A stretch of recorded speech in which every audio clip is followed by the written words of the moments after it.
अस्सलाम वालेकुम। Programme night addition में हम आपको खुशामदीद कहते हैं। नाजरीन, आज जमहूरियत का आलमी दिन है और पाकिस्तान में जमहूरियत लाने वाले निज़ाम यानी इलेक्शंस को लेकर बात इतनी बढ़ गई है कि अपोजिशन तो opposition, election commission of Pakistan भी अब हुकूमत के सामने खड़ा हो गया है। मतलब हुकूमत अपोजिशन के सामने भी खड़ी है, हुकूमत इलेक्शन कमीशन के सामने भी खड़ी हो गई और मीडिया के सामने भी खड़ी हो गई। इलेक्ट्रॉनिक वोटिंग मशीनों पर हुकूमत इतना काम कर लिया है लेकिन अपोजिशन एक कदम भी आगे नहीं बढ़ रही है। अभी अपोजिशन के साथ मुखालफत चल ही रही थी कि इलेक्शन कमीशन ने 37 एतराज़ात लगाकर EVM को वापस भेज दिया, जिस पर हुकूमती वज़रा के रिश्वत लेने के इल्ज़ामात सामने आए। तो फिर इलेक्शन कमीशन ने भी एक नोटिस के ज़रिए वफाकी वज़रा से सबूत मांग ली कि भाई आप जो हम पर इल्ज़ामात लगा रहे हैं इसके आप हमें सबूत दीजिए। अब अपोजिशन पीछे और इलेक्शन कमीशन आगे है। Election commission of Pakistan electronic voting मशीनों को लेकर पहले ही मतनाज़ इदारा नहीं था, लेकिन अचानक 37 एतराज़ात के बाद ये इदारा न सिर्फ आज इल्ज़ामात की जद में है बल्कि अपोजिशन के मौक़िफ़ में भी मजबूती दिखाई दे रही है। अब हुकूमत के लिए इलेक्शन इस्लाहात को लाने के लिए महाज एक नहीं बल्कि दो हैं। अब देखना यह है कि हुकूमत इन एतराज़ात के जवाब देती है या उल्टे इल्ज़ामात की पॉलिसी पर चल कर ये इस्लाहात लाने में कामयाब होती है। मैं बात करूँगी, मुझे ज्वाइन कर रहे हैं वफाकी वज़ीर बराए science and technology senator Shibli Faraz साहब। अस्सलाम वालेकुम, बहुत बहुत शुक्रिया शिबली फराज साहब आपका, थैंक यू। शिबली फराज साहब, ये वही इलेक्शन कमीशन है जब अपोजिशन इस इलेक्शन कमीशन के बाहर एहतजाज कर रही थी तो पूरी हुकूमत इसका दिफा कर रही थी। फिर जब डस्का के इलेक्शन होते हैं फिर इसी इलेक्शन कमीशन से हुकूमत मुस्ताफ़ी होने का भी मुतालबा करती है। अब EVM का जब मसला आता है, इलेक्शन कमीशन एतराज़ात लगाता है तो उल्टा उन एतराज़ात का जवाब देने की बजाय ऐसे ऐसे इल्ज़ामात लगाए जाते हैं कि याद आता है कि जब नून लीग इदारों पर तनकीद करती है, इदारों के ख़िलाफ़ बोलती है तो हुकूमत हो, मीडिया हो, सब जो है ना वो उनके ख़िलाफ़ बोलना शुरू हो जाते हैं। सर, आप भी अपोजिशन के रविश पर चल रहे हैं, इदारों के सामने आकर खड़े हो गए हैं, इदारों पर तनकीद कर रहे हैं। नहीं जी शाजिया, देखें बात यह है कि आपने दो बातें की कि हम दो इदारों के खिलाफ खड़े हो गए हैं। मेरा नहीं ख्याल है, हम तो ये समझते हैं कि जो इलेक्शन कमीशन का पाकिस्तान का जहाँ तक ताल्लुक है वो एक आईनी इदारा है और उसने वही करना होता है जो कानून कहता है। अब कानून में अगर कोई पार्लियामेंट हक बजानिब होती है कि वो उसमें कोई तरामीम करे, उस नया कानून लाए, किस तरह भी कानून भी लाए, उसका काम है उस कानून पे अमलदारी कराना। और ये काम तब होता है जबकि अपोजिशन एक मुल्क के मफाद में एक ऐसा फैसला करे या कम से कम इतना तो करे कि वो डिस्कस करे। जब हम इलेक्टोरल रिफॉर्म 2017 में हो रहे थे तो उसमें हम जाते थे, बड़े रेगुलरली अपनी कंट्रीब्यूशन करते थे और उसी के नतीजे में वो 2017 का इलेक्शन एक्ट भी बना और उसमें ये क्लियरली लिखा हुआ था कि आर्टिकल 103 में कि इलेक्ट्रॉनिक वोटिंग मशीन इस्तेमाल करनी चाहिए पायलट प्रोजेक्ट के तौर पर या किसी हल्के में। ठीक है, अब बताइए आपके 10 इलेक्शंस बाय इलेक्शंस तो अभी पिछले 6-8 महीने में हुए। बिल्कुल ठीक है, किस इलेक्शन में इलेक्शन कमीशन ऑफ पाकिस्तान ने ये कोशिश की उस कानून का जो इस वक्त जब हम वाइल वी आर टॉकिंग इस वक्त भी राइज है और वो है 103, जिसमें कि इलेक्शन कमीशन ने इलेक्शंस कुछ हल्कों में जो बाय इलेक्शंस हो उसमें कराने थे लेकिन वो नहीं हुए। इसलिए कि जो 37 पॉइंट्स जिसका आप जिक्र कर रही है वो 37 पॉइंट नहीं है, वो 10 पॉइंट्स थे। 27 पॉइंट्स तो इलेक्शन कमीशन की जो अपनी कैपेसिटी है उसके बारे में थे। तो ये एक जनरली इंप्रेशन और उसकी टाइमिंग, क्योंकि देखें इलेक्शन कमीशन ने एक टेक्निकल टीम बना दी थी 17 अगस्त को जिसमें कि उसने उस मशीन को चेक करना था, उसको टेस्ट करना था। सर बिल्कुल ठीक है, एतराज़ात पर बात हो सकती है, तनकीद का जवाब दिया सर हो सकती है, बिल्कुल हो सकती है। इलेक्शन कमीशन के एतराज़ात हैं, अपोजिशन के एतराज़ात हैं, आपने ब्रीफ भी किया है ना उसको। आपने शाजिया मैं बात करूं, ये देखिए जी बात बिगड़ी कहां से? बात बिगड़ी उस वक्त कि अब एक मशीन जिसको कि आपने टेस्ट किया ही नहीं और आप 37 तादाद में उसमें अपने भी शामिल कर ले। मसलन मैं आपको उसमें एक क्लॉज बता देता हूं, आपके पास होगा भी, उसमें वो कहते हैं कि जी ये इलेक्ट्रॉनिक वोटिंग मशीन खवातीन के लो टर्न आउट को नहीं बढ़ा सकती है। आप मुझे बताएं उस मशीन का क्या ताल्लुक है खवातीन या लो वोटिंग से? ये नहीं, बाकी जितनी भी बातें थी तो उसकी जो टाइमिंग, टेक्निकल बातें बिल्कुल अपनी जगह बिल्कुल ठीक है, ये पॉलिटिकल है कि आप एक चीज जिसका के फैसला अभी चेक भी नहीं हुआ, उस वक्त तक एक कमेटी की मीटिंग भी नहीं हुई थी। लेकिन सर इसके जवाब में किसी इदारे को ये कह देना, इस इदारे को आग लगा दें, ये ऑपोजिशन का माउथ पीस है, ये पैसे लेता है, और फिर फवाद चौधरी साहब का स्क्रीन पर आकर ये कहना ये मेरी जाती राय नहीं, ये पूरी काबीना की ये राय है, तो सर क्या पूरी काबीना इलेक्शन कमीशन के बारे में ये सोचती है, ख्यालात रखती है? देखिए मैं आपको एक बात बताऊं शाजिया, देखें ये इश्यूज जो हैं पॉलिटिकल गवर्नमेंट्स में ये उठते रहते हैं, और इसके साथ साथ ही क्या होना चाहिए, वो ये होना चाहिए कि सारी चीजों की जिम्मेदार जो है वो अपोजिशन है। वो क्यों नहीं एक पार्लियामेंट्री उसमें फोरम पे एक उसकी कमेटी में सेनेट की कायमा कमेटी में अगर ये जो हमने प्रेजेंटेशन दी थी कि इस मशीन को आके टेस्ट करें, अब वो अगर इस तरह का एक वो रवैया इख्तियार किए हुए हों कि जी उन्होंने मशीन के करीब भी नहीं जाना, और ये हमने हर फोरम पे देखा है, लाइव शोज भी, टॉक शोज में भी मशीन को हम लेके गए हैं, तो इससे क्या जाहिर होता है कि इन्होंने नहीं मानना। कम वोट में इन्होंने, बिकॉज इनका जो बुनियादी मकसद है वो है इलेक्शन जो ये करते आए हैं, और वो सिस्टम इनको सूट करता है। ये वो सर इलेक्शन कमीशन पर जो इल्जामात हैं जो लगाए गए हैं, जिनके वो सबूत मांग रहे हैं, ये उन विफाकी वुज़रा के इंडिविजुअल उनका मौक़िफ़ है, ज़ाती राय है, या वाकई पूरी विफाकी काबीना ये समझती है कि इलेक्शन कमीशन पैसे लेता है, ऑपोजिशन का माउथपीस है, या पूरी विफाकी काबीना समझती है कि इसको आग लगा दें? नहीं, देखिए पहली बात तो ये होती है कि जब भी कोई वजीर बात कर रहा होता है, इस वक्त मैं बात कर रहा हूँ, तो मैं कैपेसिटी में, अगर आपने मुझे शिबली फराज की कैपेसिटी में बुलाया होता, मैं एक कॉमन मैन होता, तो फिर मैं और तरह की बात करता, अपने जाती वो देता, अपने व्यूज देता। लेकिन अगर आप एक पॉलिटिकल पार्टी में होते हैं, आप पाबंद होते हैं एक डिसिप्लिन के। अगर आप हुकूमत में होते हैं तो आप रिप्रेजेंट कर रहे हैं और बात कर रहे हैं हुकूमत की। हाँ। अब ऐसे हालात क्यों क्रिएट हुए जिसमें कि एक ऐसा माहौल पैदा हुआ। और दूसरी बात यह कि देखिए जी, पार्लियामेंट में हर किस्म की बातें होती हैं, और वो एक प्रिविलेज होती है जो कि उसके न तो उस पर आप किसी को वो कर सकते हैं, प्रोसिक्यूट कर सकते हैं, और ना आप जो है तो उसको वो पब्लिकली वो कर सकते हैं। देखिए जो भी बातें हुई हैं, इससे सब बातें भी हुई हैं, और ये जवाब जो है, तो जब उन्होंने बुलाया है, मेरा ख्याल है आज बुलाया था या जब भी बुलाया है, तो फवाद चौधरी साहब और स्वाति साहब जो है तो उसका जवाब देंगे। लेकिन क्या बाकी विफाकी वुज़रा ने कहा भाई ये हमारी राय नहीं है, ये आपकी जाती राय हो सकती है, किसी इदारे को आग लगाएं या वो पैसे लेता है, ये हमारी राय नहीं है? क्या आप लोगों ने फवाद चौधरी साहब पर ये बात की, उनको समझाई ये बात, ये हमारी राय नहीं है, हमारा मौक़िफ़ ना दे दें कि इलेक्शन कमीशन हमें भी बुलाता हो, पूरी कैबिनेट को बुलाता हो इलेक्शन कमीशन? नहीं जी, देखें ऐसी कोई बात नहीं है। मेरा ये ख्याल है कि ये एक चीज हुई, हर चीज का जी एक पस मंजर होता है।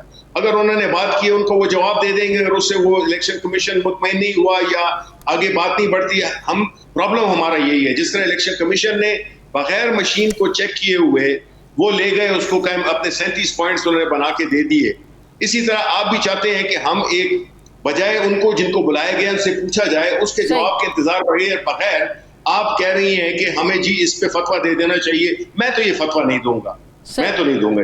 सही, तो सर आप इसका बस जवाब दे दें कि आप लोग ये जो फतवे लगा रहे हैं, आप लोगों का, आपकी ये राय नहीं है। सर आप ये बता दें प्लीज। देखें, जिसका जवाब बनता है उसने जवाब अभी दिया नहीं है। मेरी ना स्वाति साहब से मुलाकात हुई है, ना मेरी फवाद चौधरी से मुलाकात हुई है। सही, अब ये जवाब उन्होंने देना है, मैं उनकी जगह जवाब दे दूं। लेकिन बात तो सब विफाकी वुज़रा की हुई है ना? नहीं, बाकी देखिए, बाकी वुज़रा अपने फील्ड में काम कर रहे हैं। ये तो जो रिलेटेड लोग हैं वो उन्होंने जवाब देना है। एनर्जी मिनिस्टर का क्या ताल्लुक है इस इशू से, ईवीएम से, या एनवायरमेंट वाले का क्या ताल्लुक है? तो फिर फवाद चौधरी साहब को ये नहीं कहना चाहिए था कि ये पूरी काबीना की ये राय है?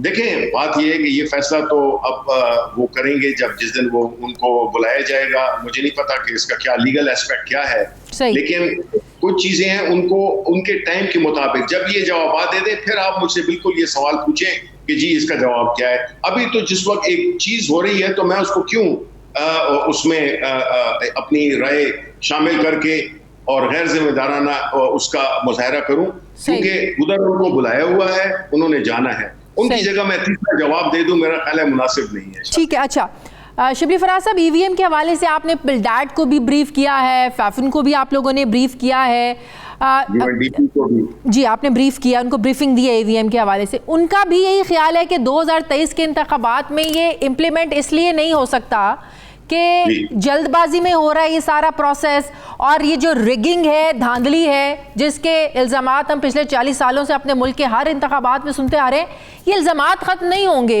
ये रिगिंग इससे ख़त्म नहीं हो सकती। तो लिहाजा सुकून से, तसल्ली से इस प्रोसेस को कर लिया जाए, ना कि उजलत में हम यही कहें कि 2023 के इंतखाबात करवाने ही ईवीएम से। देखिए मेरी बात सुने शाजिया, आजकल की दुनिया में 2 साल ऐसे हैं जो कि आज से 100 साल पहले 2 सदियां होती थी। चीजें जिस तरह डेवलप होती हैं, और ये कहना कि टाइम नहीं है, टाइम कभी भी नहीं होगा। का हमेशा हमने इलेक्शन के सेनेट में सेनेट के इलेक्शन में जिसमें कि बहुत ज्यादा 1000 मैक्सिमम वोट्स होते हैं सूबाई असेंबलियों के मिला के, उसमें भी हमने यही कहा कि जी अभी टाइम बड़ा कम है। सो इट मीन्स कि हम नहीं करना चाहते हैं ना। हम किसने 2 साल रहते हैं, 2 साल में दुनिया कहां से कहां पहुंच जाएगी। दुनिया ने वो चांद पे आज से 40 साल पहले चले गए। हम अभी ये डिबेट कर रहे हैं कि जी ईवीएम को कोई हैक कर लेगा। देखी किसी ने है नहीं, जिन्होंने देखी है वो उसके बारे में पॉजिटिव बातें कर रहे हैं। आपके फाफेन वाले, आपके यूएनडीपी वाले, आपके पिल्डेट वाले, इन सब ने पॉजिटिव बातें की हैं। अब वो अलग बात है कि कहीं किसी क्वेश्चन में अगर आपने पिछले 1 साल में जो 7-8 बाई इलेक्शंस हुए हैं, फिर इसमें उसको इम्प्लीमेंट होना चाहिए था, इसको demo as a demo use करना चाहिए था, इसका प्रैक्टिकल इसको देखना चाहिए था। सर फिर ये क्यों नहीं हो सका? अगर 3 सालों से आप लोगों की यही कोशिश थी कि अगले आइंदा इंतखाबात हमने इससे करवाने, फिर तो डेमो हो जाना चाहिए था बाई इलेक्शंस में। किसमें? ये तो इलेक्शन कमीशन से पूछे, कानून भी मौजूद है, क्यों नहीं कराया? सर इम्प्लीमेंट सर आप करवाना किसने था? सर अगर आप लोग ये कह सकते हैं, सर अगर आप इलेक्शन कमीशन को ये कह सकते हैं कि ईवीएम के जरिए ही होने हैं, तो सर आप बाई इलेक्शन में भी हुकूमत कह सकती थी कि करवाएं भाई, क्यों नहीं करवा रहे? देखिए एक सेकंड शाजिया, अभी जो हम ये कानून जिसकी कि आप यूज की बात कर रहे हैं, इसके लिए ऑलरेडी कानून मौजूद है। मैंने कहा आपको 2017 इलेक्शन एक्ट आर्टिकल 103 और इवन आई वोटिंग के लिए भी है 94। सो ये कहना, ये कानून ने कह दिया ना। अब कानून जब कह देता है तो उसमें फिर उसको रिमाइंड कराने की जरूरत नहीं होती है। वो इदारा खुद जिम्मेदारी लेकर खुद वो चीज करता है क्योंकि उसका कानून मौजूद है। सो अगर इतनी सिंसियरिटी थी, और मेरा ख्याल प्रॉब्लम पता है क्या, सिंसियरिटी का भी मैं साइड पे कर दूंगा। मैं ये समझता हूँ कि एक लेथार्जी है, लैक ऑफ कैपेसिटी है। जब डॉन्टिंग टास्क लगता है उनको तो वो पीछे हो जाते हैं। इलेक्शन कमीशन की कैपेसिटी पिछले 40 साल से तो बनी नहीं है, हमेशा इल्जाम आ जाते हैं। आप मुझे बताएं कि धांधली का इलाज फिर वही मैनुअल वोटिंग है, मैनुअल जिसमें कि 10 प्रोसेस से आप गुजरते हैं, 40 किस्म के कागज आप भरने पड़ते हैं, हाथ से लिखना पड़ता है, वो सेफ है। सर इसमें कोई शक नहीं है, टेक्नोलॉजी का दौर है, टेक्नोलॉजी में हमें आगे बढ़ना चाहिए, वक्त को भी बचाना चाहिए।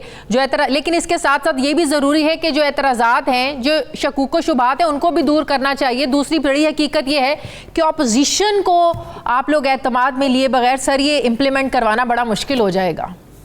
देखिए ना, हमने तो ये बिल्कुल आप दोस्त कह रही हैं, हर एक इधर जितने भी लोग हैं, चाहे वो सिविल सोसाइटी है, ऑपोजिशन है, जितने भी इस मुल्क के, वो सारे स्टेक होल्डर हैं और उन्होंने इस चीज को समझना है। लेकिन आप जब समझने से आप कहें कि जी मैंने तो देखना ही नहीं है, फिर उसमें क्या किया जाए? कानून तो बनेगा, और कानून पार्लियामेंट का यही है कि जब वोट होते हैं आपके पास, चाहे एक वोट हो, वो पास हो जाता है। ये तो अब आपकी ये पॉलिटिकल सिस्टम आपका ऐसा है ना, सही, जिसमें एक वोट से लोग हारते भी हैं, एक से जीतते भी हैं। तो कम से कम वो ऑपोजिशन वो तो दिखाए, अपनी एक विलिंगनेस तो दिखाए कि जी हम चेक करते हैं कि ये है क्या। वो तो उसे करीब ऐसे नहीं जाते जैसे उनको करंट लगती हो। सही, तो इस तरह के एटीट्यूड से वही एक्सपोज होंगे ना। बिल्कुल सही। पूरे भरपूर तरीके से ये जो रोड शो है इसका करेंगे, हम आवाम के पास जाएंगे, हम सुपरमार्केट्स में जाएंगे, हम यूनिवर्सिटीज में जाएंगे, हम कॉलेजेस में जाएंगे, हम हर उस इलाके में जाएंगे जहां पे के जो मैटर करते हैं, जो कहें पीपल ऑफ पाकिस्तान। सो हम उनको एजुकेट करेंगे, हम बताएंगे कि ये है। ठीक है, बहुत बहुत शुक्रिया वफाकी वजीर बराए साइनोलॉजी सैनेटर शिबली फराज साहब मेरे साथ हैं। मुझे ब्रेक लेनी है नाज़रीन, वापस आते हैं एक छोटे से वक्फे के बाद।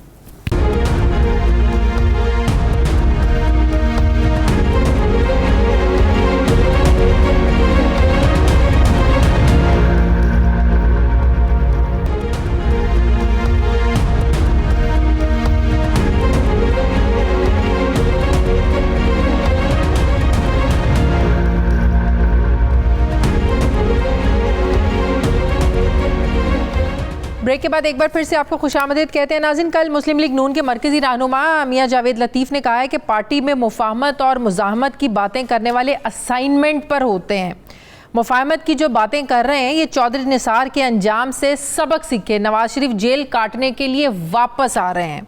किस तनाजुर में बात कर रहे हैं और ये किसको बात कर रहे हैं, पार्टी में कौन कौन है जो मुफाहमत की बात करता है ये हम सबको पता है, और कौन जो है ना वो सामने आकर लड़ने की बात करता है, कौन मुज़ाहमत की बात करता है ये भी सबको पता है। मैं बात करूंगी मुस्लिम लीग नून के सीनियर रहनुमा राना तनवीर हुसैन साहब से। अस्सलाम वालेकुम, बहुत बहुत शुक्रिया राना साहब आपका। राना साहब, जावेद लतीफ़ साहब जो बात कर रहे हैं कि पार्टी में मुफाहमत और मुज़ाहमत की जो बातें करते हैं इनको कोई स्पेशल असाइनमेंट दी जाती है, ये असाइनमेंट पर होते हैं। कौन असाइनमेंट देता है? हमें पता है कि मुफाहमत की बात करने वाला एक नून लीग का अलग धड़ा है, शहबाज शरीफ साहब ने हमेशा मुफाहमत की बात की है। फिर दूसरी तरफ मरीम नवाज साहिबा जो कहती हैं मुफाहमत नहीं मुज़ाहमत होगी।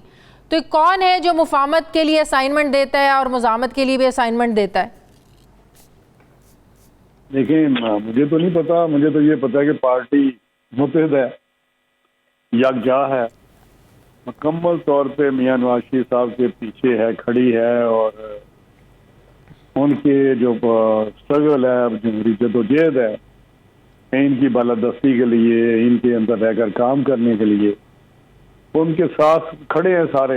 और मेरा राना साहब जब ये कहते हैं कि पार्टी मुत्तहिद है, पार्टी खड़ी है, पार्टी में कोई इख्तलाफ नहीं है, तो जब ऐसी बातें पार्टी के अंदर से लोग करेंगे तो फिर क्या समझा जाए? ये पार्टी के लोग नहीं है, कोई बाहर से आए हुए लोग हैं। जब पार्टी के अंदर पार्टी के लोग ये बातें करेंगे तो फिर कैसे कह सकते हैं पार्टी मुत्तहिद है?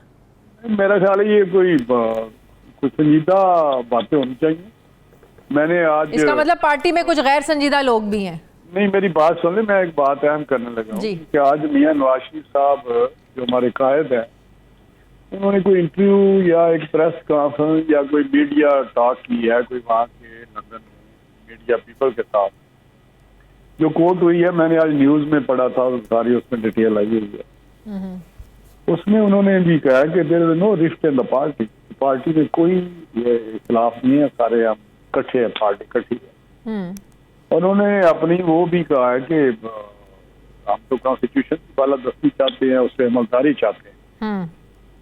तो मेरा हाल है, अगर कोई और बात है तो भाई बता सकते हैं ऑनेस्टली, मुझे ऑनेस्ट टू गॉड मुझे। अच्छा, आपको नहीं पता कि जावेद लतीफ साहब ने ये बात की है?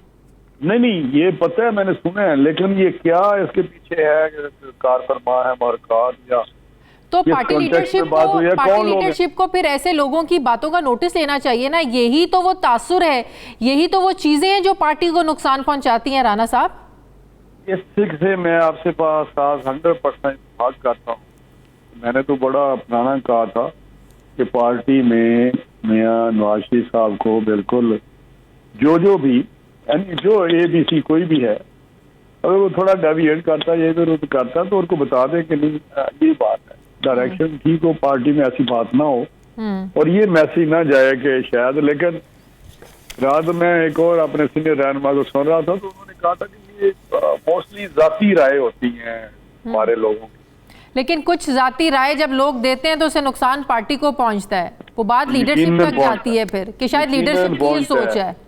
यकीनन पहुंचता है, और नहीं होना चाहिए, क्योंकि जिस पार्टी जिस दौर से गुजर रही है, अल्हम्दुलिल्लाह आज भी ये सबसे बड़ी पार्टी है पाकिस्तान, लेकिन जिस दौर से हम गुजर रहे हैं वहाँ में बहुत ही एहतियात से और हुकूमती से चलना चाहिए। सही। आज जमहूरियत का आलमी दिन है, आज पाकिस्तान में जमहूरियत को कहाँ देखते हैं सर आप? पहले भी किसी ने सवाल किया आज ही किसी प्रोग्राम में, तो मैंने कहा आज जमहूरियत का आलमी दिन है। हाँ, मैंने कहा कि बताएं कि जमहूरियत की मजबूती के लिए आपके क्या आज के दिन पे पैगाम है, ये क्वेश्चन था।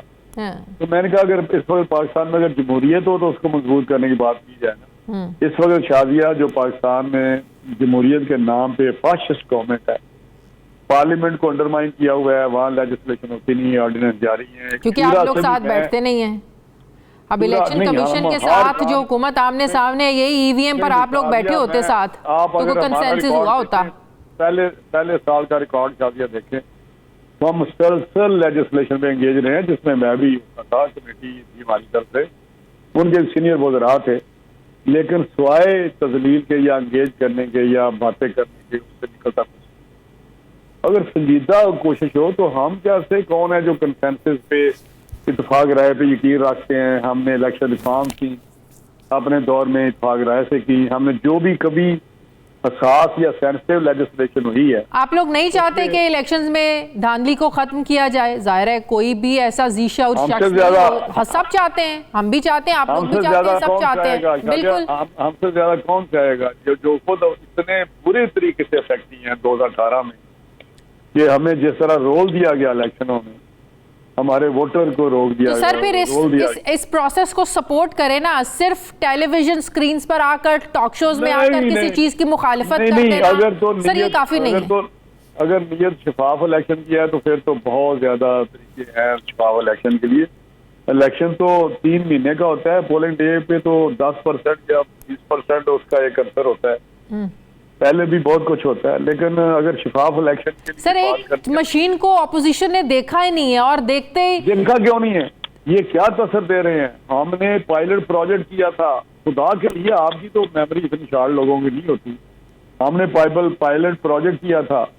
हुकूमत कहती है कि आप लोग तो हाथ लगाने से भी डरते हैं कि करंट ना लग जाए, तो आप लोग पहले टेस्ट तो करें। मेरी बात सुनिए शाजिया, जब हमें पता है ये जो नहीं, हुकूमत ने जो मशीन तैयार की आप लोगों ने देखी है? हमें पता है, हमें तो बहुत कुछ पता है। मेरी बात ये ना कहें पता है सर, जो हुकूमत के साथ एक दिन बैठ जाएं। ये फ्रॉड है सारा, ये एक एंगल है। ये हमने एक जो कमर शाह साहब है उनकी डेलीगेशन भेजा था इंडिया में। सर एक जूता पहनेंगे नहीं तो कैसे पता चलेगा तंग है, खुला है, चल सकता हूँ, नहीं चल सकता हूँ? हमने ये ट्राई किया है, दुनिया ने ट्राई किया है। इंडिया में उनके टेक्नोलॉजिस्ट मिले, एम्बेसडर हाई कमिश्नर ने बुलाए, वहाँ इलेक्शन कमीशन चीफ मिले, वो कहते ये मशीन है, ये फ्रॉड है।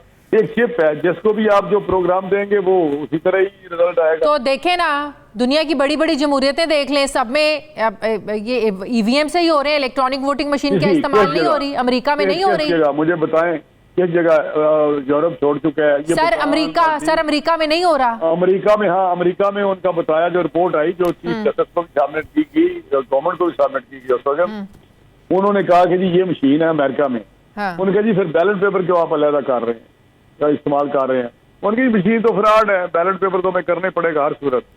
तो ये चीजें ना करें, ये बड़ी डिटेल स्टडी हुई है, इस्तेमाल हुई है इसका पायलट प्रोजेक्ट। तो आप लोगों ने बस ये सोच लिया कि नहीं होने देना?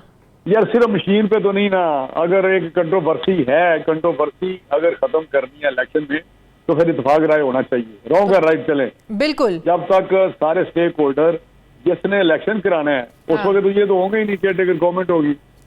वो इलेक्शन कमीशन ही कह रहा है कि वो ओनरशिप नहीं ले रहा है इसकी। बिल्कुल, जो खुदा खासा वो सारे के सारे लोग 10, 12, 15, 16 पॉलिटिकल पार्टी, वो तो यही तो इल्जामात लग रहे हैं कि चीफ इलेक्शन कमीशन। कोई इल्जाम नहीं है, खुद धांधली, ये धांधली की पैदावार है। आइंदा इनको इलेक्शन नहीं मिलना, ये फ्रस्ट्रेट हुए हैं, इनको एक खौफ में ये आगे के बढ़े जा रहे हैं। और इस तरह कभी इस तरह भी हुआ है। ये जब भी कोई बंदा इस किस्म की रिफॉर्म या चेंज लाना चाहता है तो उसके लिए कोई और तरीके होते हैं, नेगोशिएशन करता है, डायलॉग करता है, बैठता है। ये लेकिन सर आप लोग ये नहीं कह सकते कि हुकूमत ने आप लोगों को डायलॉग के लिए कहा नहीं है, बुलाया नहीं है, दिखाया नहीं है, दावत नहीं दी। बिल तो शादी इन्होंने बुलडोज कर दिया। आपको याद है हम चीखते रहे, चिल्लाते रहे, फिर हमने कासिम सूरी साहब से बैठे हुए फाइनली हमने अदम एतमाद मूव किया डिप्टी स्पीकर के खिलाफ, और इस शर्त पे वापस लिया कि स्पीकर आकर अनाउंस करे कि ये दोबारा इसको असेंबली में लाएंगे। स्पीकर साहब आए, उन्होंने अनाउंस किया, लेकिन किधर गई वो कमिटमेंट? किससे बात करें आप तो हमारे पीछे पड़े हुए हैं। ये नहीं देखते उनका कंडक्ट क्या है। स्पीकर ऑफ नेशनल असेंबली आके एक डिसीजन देता है कि ये बिल वापस आएगा, यहाँ डिबेट होगी, सारा कुछ होगा, लेकिन नहीं हुआ क्योंकि स्पीकर की तो अपनी कोई इतनी पोजीशन नहीं है। कौन सी जमहूरियत है? स्पीकर इस तरह होते हैं, इस तरह के प्रेसिडेंट होते हैं जो उस दिन प्रेसिडेंट स्पीच की है कि वो देखें तो ये देखें तो ये होते कौन है, हमारे मुझे सुने। यार आपने तो प्रेसिडेंट के तौर पे उनकी परफॉर्मेंस बतानी है, उनकी जहां वीक एरियाज बताने हैं और उनको डायरेक्शन देनी है। बहुत बहुत शुक्रिया मुस्लिम लीग के सीनियर रहनुमा तनवीर हुसैन साहब मेरे साथ थे। मुझे ब्रेक लेनी है, नाज़रीन वापस आते हैं छोटे से वक्फे के बाद।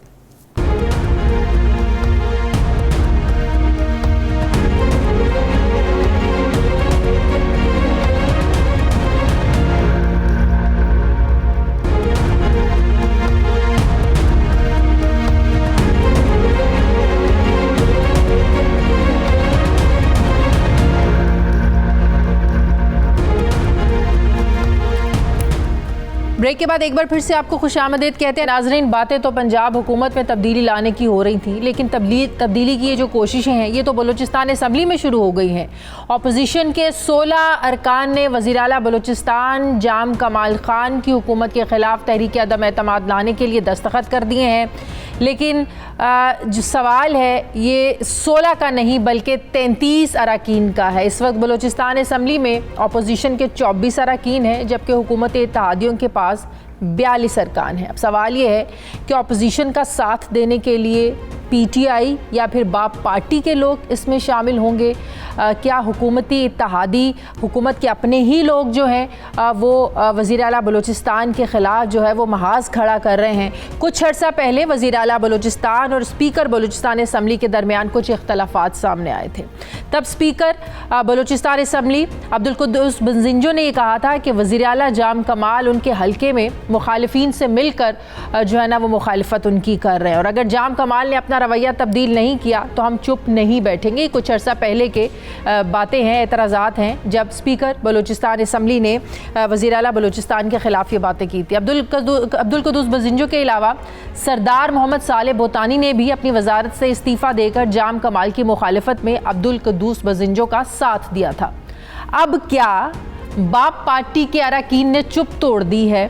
क्या अपोजिशन का साथ वज़ीर आला बलूचिस्तान की अपनी पार्टी बाप के लोग भी दे रहे हैं, या तहरीक इंसाफ में से भी इसमें लोग शामिल हो रहे हैं?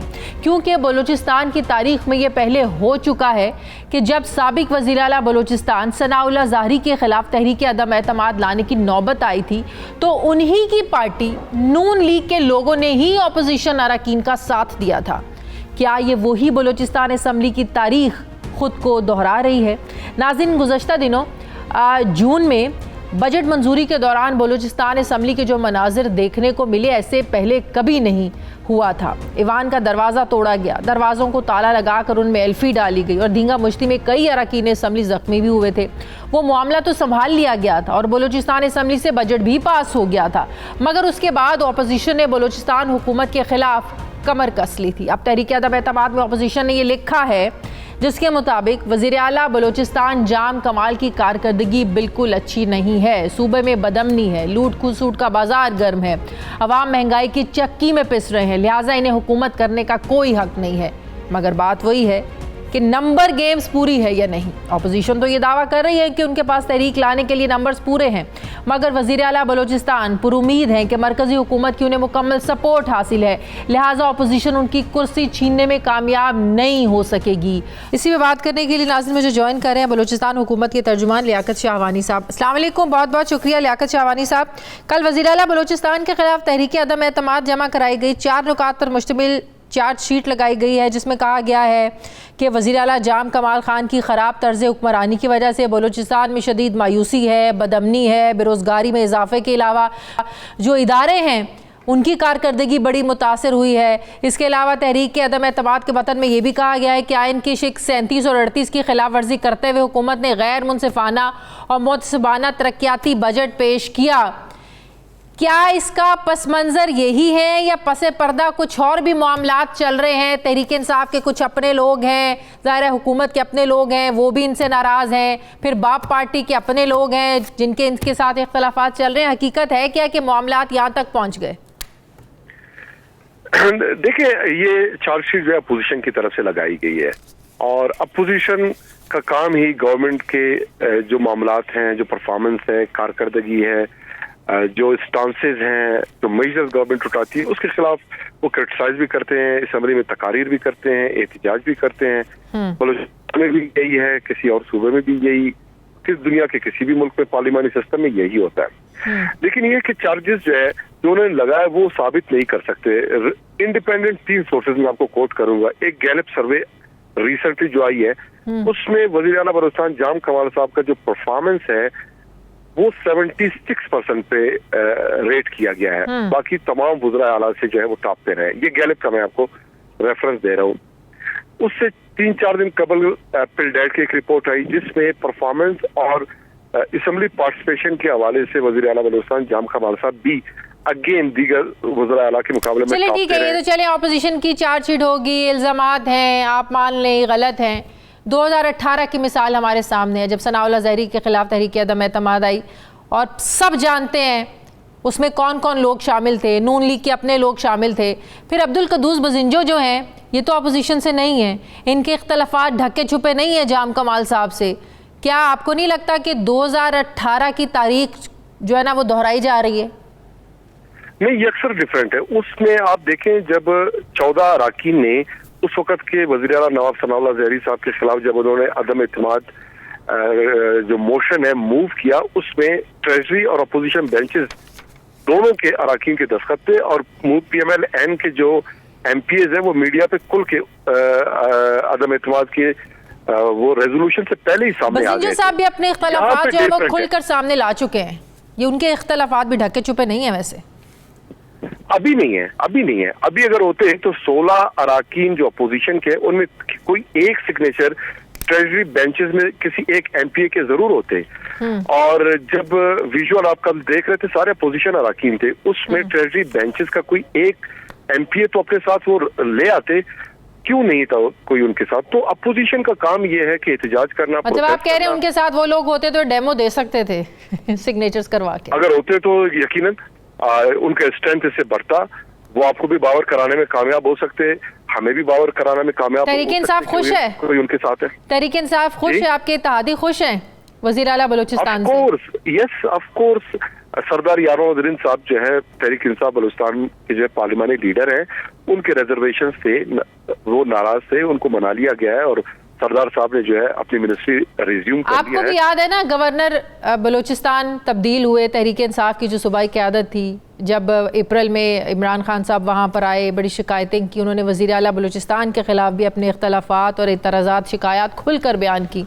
आपको नहीं लगता ये मामला तब से चल रहे? तहरीक इंसाफ के अपने लोग भी शामिल हैं जो ये एतराज़ करते हैं कि वज़ीर आला हाउस तक आम आवाम की रसाई तो बड़ी दूर की बात है, वहाँ के अरकान असम्बली के लिए जाना बड़ी मुश्किल है, वो सुनते ही नहीं है। जो हमारा हक हमें मिलना चाहिए हुकूमत में होते हुए नहीं मिल रहा हमें। नहीं, उनके जो मिनिस्ट्री है वो उनको मिला हुआ है, उस वक्त रिजर्वेशन थे, बिल्कुल थे, वो एड्रेस किए जा चुके हैं। अब इस मरहले पे कोई ऐसा इशू जो है ट्रेजरी बेंचेस कोलिशन पार्टनर के बीच में नहीं है। मैं यही अर्ज कर रहा हूँ कि सरदार साहब जो है लास्ट वीक जो है उनके वो मीडिया के आपके सामने आ चुका है, उनके मसाइल हल चुके हैं और वो वज़ीर आला बलूचिस्तान जाम कमाल साहब के सपोर्ट में खड़े हैं। प्राइम मिनिस्टर साहब खुद PTI के चेयरमैन हैं, वो चीफ मिनिस्टर साहब के सपोर्ट में खड़े हैं। और मैं तो अगेन यही बताऊंगा कि अगर आप नवाब सनाउल्लाह ज़हरी साहब जब उनके खिलाफ अदम इत्मीनाद होने जा रहा था तो उनके काफी MPs जो है उनके मुखालफत में वो सामने आ गए थे। यहाँ अब 24 घंटे से ज्यादा गुजर चुके हैं, कोई एक आप ट्रेजरी बेंचेस से MPA किसी मिनिस्टर का नाम बताएं कि सोशल मीडिया पे, इलेक्ट्रॉनिक मीडिया पे किसी ने सामने आके किसी इख्तलाफ या रिजर्वेशन का इजहार किया हो? मतलब कि कोई खौफ नहीं है, कोई डर नहीं है आप लोगों को? बिल्कुल नहीं है। आज चीफ मिनिस्टर साहब का आप ट्वीट देख लें, उन्होंने वाज़ेह अल्फाज में ट्वीट किया है कि अगर कोलिशन पार्टनर या उनकी अपनी जमात बलूचिस्तान अवामी पार्टी में लोगों के रिजर्वेशन है और वो अक्सरियत में आके, जरूरी नहीं कि अब वो अदम इत्मीनाद की तहरीक लाएं, जरूरी नहीं है कि वो मीडिया पे आए, वो आके किसी पार्टी की मीटिंग में या आपस में दोस्त मिलकर वो ये फैसला करते हैं कि CM साहब पे हमें एतमाद नहीं और हमारे रिजर्वेशंस हैं, हम एग्रीव्ड हैं। तो CM साहब ने कहा कि जरूरत ही नहीं है अदम इत्मीनाद की तहरीक लाने की। मैं खुद हमेशा बलूचिस्तान हुकूमत के साथ ही क्यों होता है? 2018 में भी हुआ, आज भी अदम इत्मीनाद का इजहार किया जा रहा है। चले मान लिया अपोजिशन की तरफ से किया जा रहा है, आपके अपने लोग PTI के लोग शामिल नहीं होंगे, ये बलूचिस्तान में क्यों होता है? ये तब्दीली वहीं पे क्यों होती है? This is unfortunate. पास्ट का आप अगर पूछ रहे हैं तो अनफॉर्चुनेट, लेकिन बलूचिस्तान की हद तक ये नहीं रहा। पंजाब में आपको याद है कि शहबाज शरीफ साहब वजीर आला पंजाब थे और आसिफ जरदारी साहब के प्रेसिडेंट थे, वहां पर गवर्नर राज इम्पोज हो गया था, आपको याद होगा। वहां पे भी ये प्रैक्टिस होता रहा है। तो मजमूई तौर पे देखिए 5 साल का मैंडेट है, चाहे प्रोविंशियल असेंबलीज हैं, फेडरल गवर्नमेंट है, मैंडेट जो है पूरा होना चाहिए। और इस केस में जो है अपोजिशन PDM की जमातें हैं वो अपना पोजीशन खराब कर रहे हैं। और ये आप समझते हैं ऑपोजिशन की आप बात करें, ऑपोजिशन आपको नहीं लगता है जब बजट के दौरान जो हालात सबके सामने आए उसके बाद ऑपोजिशन ने इस पर गौर करना शुरू किया, ये मामला तभी से खराब चल रहे हैं? बिल्कुल, अपोजिशन जो है उस वक्त एग्रीव थे। हालांकि उस वक्त हमने कहा कि आप असेंबली में आए, आपके जो रिजर्वेशन है, जो आपके प्रपोजल्स हैं बजट में, संजीदगी के साथ वो असेंबली फ्लोर पे आए, वो नहीं आए, संजीदा होते, एटलीस्ट 1 पेजर जो है शेडो बजट वो पेश करते, उन्होंने आज तक नहीं पेश किया। उस वक्त हम यही बताते रहे कि ये अपने पर्सनल फंड्स के लिए ये सारा कुछ कर रहे हैं। उस वक्त हम पे लोग सवाल उठाते थे कि नहीं, ऐसी बात नहीं है। आज वो साबित हो रहा है कि वो उनके वही दिल में जो दर्द है उसको बयान करने के लिए, उसके इजहार के लिए, अपने कारकुनों को मुतमईन करने के लिए एहतजाज भी उन्होंने किया, रोड भी ब्लॉक किए। अब एक उनका राइट है, मैं उसको डिनाई नहीं करता, कॉन्स्टिट्यूशनल राइट है, अदम इत्मीनान की तहरीक को ला सकते हैं, ये भी उनका शौक है, उसको पूरा करने दें, शौक अपना पूरा करेंगे, लेकिन एंड ऑफ द डे लेकिन हुकूमती लोगों पर आपको अपने इत्तेहादियों पर एतमाद है? ऑफ कोर्स हम बिल्कुल पूरे एतमाद। कोई सरप्राइज नहीं मिलेगा? नहीं, कोई सरप्राइज नहीं होगा, कोई सरप्राइज नहीं होगा। सही, बहुत बहुत शुक्रिया। बलूचिस्तान हुकूमत के तर्जुमान लियाकत शाह हमारे साथ थे। नाज़रीन, मुझे प्रोग्राम में एक ब्रेक लेनी है, वापस आते हैं कुछ वक्त के बाद।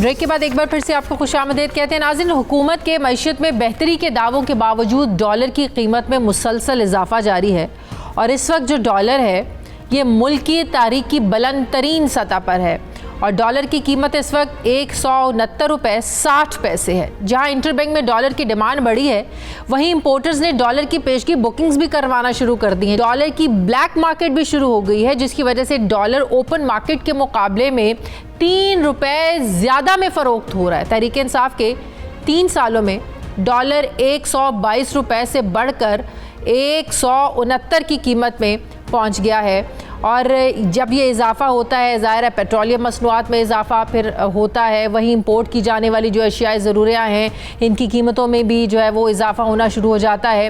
लेकिन दूसरी तरफ जो हुकूमत है ये 27 अरब डॉलर के ज़र मुबादला के साथ मईशत में बेहतरी की दावेदार भी है। गुज़श्ता रोज़ वफाकी वज़ीर ख़जाना ने तो यहाँ तक कहा कि मुल्क में महंगाई कम हुई है और लोगों की आमदन बढ़ी है। अब सवाल ये है कि मुल्क के मजमूई ज़र मुबादला में इजाफ़ा, रिकॉर्ड दरामदात और फिर तारीख साज करंट अकाउंट डेफिसिट होने के बावजूद रुपए की कदर में मुसलसल कमी क्यों आ रही है? इसकी वजह हुकूमती मौशी पॉलिसीज़ हैं या फिर कुछ और? इसी पर मैं बात करूंगी माहिर मौशियात आबिद सुलेरी साहब से। अस्सलाम वालेकुम, बहुत बहुत शुक्रिया आबिद साहब।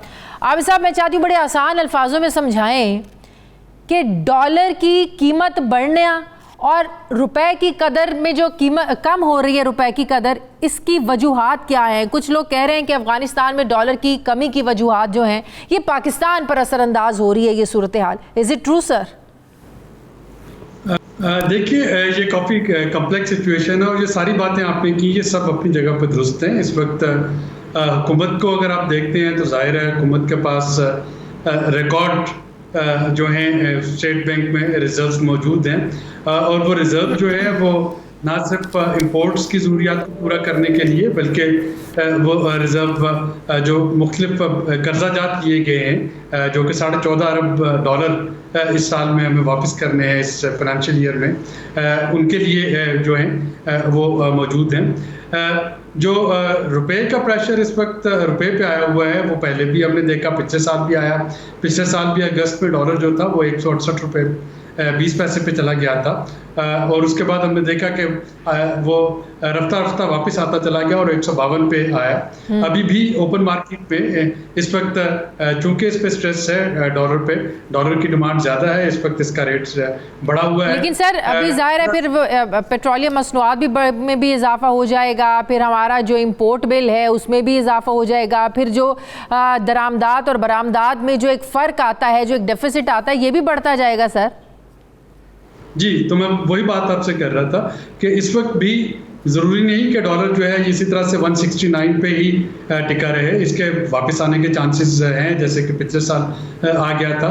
इस वक्त हो क्या रहा है, हो ये रहा है कि आपकी इकोनॉमिक एक्टिविटीज़ जो है वो अपनी जगह पे चल रही हैं, इन्फ्लेशन जो है वो अपनी जगह पे तंग कर रही है लोगों को और रुपए की कदर में कमी जो है उसकी वजह से मज़ीद महंगाई जो है वो भी हो रही है। अब स्टेट बैंक के पास क्या चॉइसेस है, या तो स्टेट बैंक अपने पास मौजूद डॉलर्स जो कि मुझे लगता है कि आज स्टेट बैंक ने थोड़ी सी मार्केट में इंटरवेंशन की है। सुबह जब खुली थी फॉरेक्स तो काफ़ी बुलिश थी डॉलर की डिमांड, लेकिन मुझे लगता है कि स्टेट बैंक ने कुछ अपने डॉलर्स जो हैं वो कैश करवाए, जिसकी वजह से कि रुपए की कीमत जो है उसमें इस्तेहकाम आया। सुबह जब ओपनिंग और क्लोजिंग हमने देखा कि थोड़ी सी मार्केट जो थी वो काम डाउन हुई। तो या तो स्टेट बैंक अपने डॉलर्स जो है वो कैश करवाना शुरू कर दे, उससे वक्ती तौर पे रुपए की कदर जो है वो मुस्तहकम हो जाएगी। चलिए सर, वक्ती तौर पर हो जाएगा। डॉलर को कंट्रोल करने का क्या पॉलिसी क्या होनी चाहिए? हुकूमत कैसे जो है ना वो रुपए की कदर में इजाफा हो सकता है? ऐसी क्या पॉलिसीज, ऐसे क्या इकदाम उठाने की जरूरत है?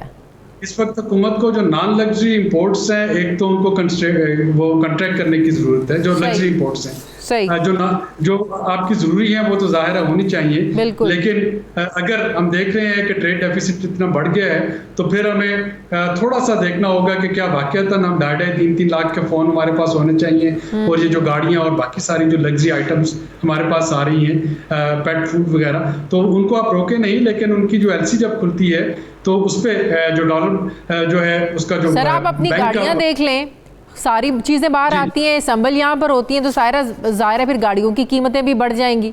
हमारी बहुत सारी अशिया खाम माल सारा बाहर से आता है, असेंबल यहाँ होता है, तो मसला तो वही है सर। तो इसीलिए मैं कह रहा हूँ ना कि या तो आप अपनी लग्जरी इंपोर्ट्स जो हैं उनको थोड़ा सा कर्टेल करें कि लग्जरी इंपोर्ट्स की एलसी खुलाते वक्त 100% पेमेंट करना हो, थोड़ी सी उस पर कमी आए। अगर लग्जरी इंपोर्ट्स को हम नहीं रोक पा रहे, सेकंड जो है वो आपकी इन्वेस्टमेंट का यहाँ पे आना है। जब तक अफगानिस्तान की सूरत हाल वोलेटाइल है, इस वक्त बदकिस्मती से पाकिस्तान में इन्वेस्टमेंट उस तरीके से नहीं आएगी। तीसरी जो सिचुएशन है वो रेमिटेंसेस की है। रेमिटेंसेस हमने देखा कि फाटफ कंप्लायंस की वजह से जब से हुंडी और हवाला को डिस्करेज किया गया है, बैंक्स के पास रेमिटेंसेस जो हैं उनमें इजाफा होता चला जा रहा है, लेकिन there is a limit to it. तो हमें थोड़ा सा अपनी इंपोर्ट्स को कर्टेल करना होगा, थोड़ा सा इन्वेस्टमेंट अपॉर्चुनिटीज़ जो हैं उनको देखना होगा। और ये आपने अफगानिस्तान का जो तस्करा किया था, अफगानिस्तान की सिचुएशन वाकईतन इस वक्त पाकिस्तान में डॉलराइजेशन पे इम्पैक्ट कर रही है। तकरीबन हमारे पास 1.5 से 2 मिलियन पाकिस्तानी ऐसे हैं जो कि डुअल सिटीजन हैं, उनके पास अफगान नेशनैलिटी भी है, उनके पास पाकिस्तानी नेशनैलिटी भी है, और उनमें से अक्सर जो है वो पाकिस्तान वापस आ रहे हैं अब अफगानिस्तान से। जो अफगान कंपनीज और जो बिजनेसेस थे उनके यहाँ पे पार्टनर्स भी हैं, उनके लोकल ऑफिसेज भी हैं, और जब से वहाँ पे प्रॉब्लम शुरू हुई है, यहाँ पे डॉलर यानी बाकी इंपोर्ट के लिए जो बाय हो रहा है वो सारी चीज़ें तो अपनी जगह, लेकिन लोग जो हैं वो इन एंटिसिपेशन डॉलर लेके अपने पास रख भी रहे हैं। तो ये सारी चीज़ें हैं जो कि इस वक्त डॉलर पे प्रेशर डाल रही हैं, लेकिन ये जैसे कि पिछले साल वापस आ गया था। सर जो डॉलर अब ब्लैक में लोग लेने पर मजबूर हैं, ये ब्लैक में मिल रहा है, सर इसको भी रोकने की ज़रूरत है। देखिए, जब पैनिक होता है किसी चीज़ की, जब कीमत बढ़ने लगती है तो उसकी पैनिक बाइंग स्टार्ट हो जाती है। तो जब मैं और आप देखते हैं कि हमारे जो पैसे बैंक अकाउंट में रुपयों में पड़े थे वो 2 महीने में अपनी कदर खो गए, तो हमारी कोशिश होगी कि हम पैसे निकालें और रुपयों की बजाय उनको डॉलर में रख लें, क्योंकि ये तो बढ़ता चला जा रहा है और उसकी वजह से डॉलर पर मजीद प्रेशर जो है वो पड़ता है। लेकिन स्टेट बैंक एक खासा वाइस स्ट्रेटजी का मुजाहरा कर रहा है। उसने गार्बन एक थ्रेश होल्ड बना रखा है जो कि शायद 170 रुपये है पर डॉलर। इसीलिए स्टेट बैंक ने आज इंटरवीन किया मार्केट में, मेरी दानिश में। उससे पहले इंटरवीन नहीं किया तो वह खास हद से ऊपर नहीं जाने देगा, लेकिन उस हद तक रहते हुए स्टेट बैंक की कोशिश होगी कि जो market demand and supply mechanism है वो डॉलर के रेट को मुतय्यन करता रहे। सर एक आखिरी सवाल, जब हुकूमत ये दावा करती है कि महंगाई भी कम हो रही है और लोगों की आमदन भी जो है ना वो बढ़ रही है, सर मजाक नहीं लगती ये बात? ग्राउंड रियलिटीज़ कहीं नज़र आती हैं ये आपको? देखिए महंगाई जो है वो यकीनन बढ़ रही है, स्पेशली मिडिल क्लास के लिए बहुत ज़्यादा बढ़ रही है। इसमें 3 तबकात हैं अगर पाकिस्तान में हम देखें। जो अपर क्लास है उसको तो कोई फ़र्क नहीं पड़ता है, डॉलर 400 का हो जाए, चीज़ें जो हैं वो 10 गुना कीमत बढ़ जाए, उनके पास इतनी वेल्थ मौजूद है। 20% टॉप क्वांटाइल के पास 49% वेल्थ है पाकिस्तान की ह्यूमन डेवलपमेंट रिपोर्ट के मुताबिक, तो उनको तो कोई फ़र्क नहीं पड़ता है। अपर मिडिल क्लास भी शायद कुछ हद तक सह जाती है। जो असल फर्क पड़ रहा है वो है मिडिल क्लास को, और जो 40% आपके लोअर इनकम अर्नर हैं। जो लोअर इनकम अर्नर है उनके लिए गवर्नमेंट ने टारगेटेड सब्सिडी का एक सिलसिला जो है, जो एहसास प्रोग्राम के सर्वे के बाद कैश ग्रांट्स जो कि दी जाएंगी बड़े ट्रांसपेरेंट मैकेनिज्म से। तो कल आपने सुना कि वज़ीर ख़जाना ने उनकी अनाउंसमेंट की, वो शुरू कर दिया जाएगा, तो उनको शायद थोड़ा सा वहाँ पे रिलीफ मिलेगा। असल जो पिंच आएगा वो आएगा मिडिल क्लास को, जो कि ना तो उनके पास इतनी इनकम है कि वो बढ़ती हुई इस इन्फ्लेशन का मुकाबला कर सके। उनका लाइफस्टाइल ऐसा है कि इम्पोर्टेड चीज़ें भी उन्होंने इस्तेमाल करनी है और वो किसी किस्म की सब्सिडी के मुस्तहक भी नहीं है, तो वहाँ पे यकीनन पिंच जो है वो देखने में आएगा। लेकिन मैं आखिरी बात वो करता हूँ कि ये फिर भी स्टैगफ्लेशन से बहुत बेहतर सिचुएशन है। स्टैगफ्लेशन जो होती है जिसमें इकोनॉमिक एक्टिविटीज़ भी रुक जाती है और कीमतें भी बढ़ी होती हैं। हमारे बहरहाल कोविड के बावजूद आपकी इकोनॉमिक एक्टिविटीज़ चल रही हैं, जिसकी वजह से ना तो कोई सप्लाई डिस्ट्रप्शन है, हर चीज़ महंगी है लेकिन अवेलेबल है और लोगों को कुछ ना कुछ रोजगार कमाने के मौके और उनको इनकम भी मिल रही है। तो अगर इकॉनमी चलती है और महंगाई जो है वो भी साथ में है तो वो शायद ज़्यादा एक एक्सेप्टेबल सिचुएशन है, बजाय इसके कि स्टैगफ्लेशन आ जाए जिसमें इकॉनमी भी रुक जाए और महंगाई भी बढ़ जाए। बहुत बहुत शुक्रिया हमारे मौशियात आबिदुल अली साहब मेरे साथ हैं। नाज़रीन, हमारे प्रोग्राम का वक्त खत्म हो गया। फीडबैक ज़रूर दीजिएगा, अपना ख्याल रखिएगा। मुझे इजाज़त दीजिए, अल्लाह हाफ़िज़।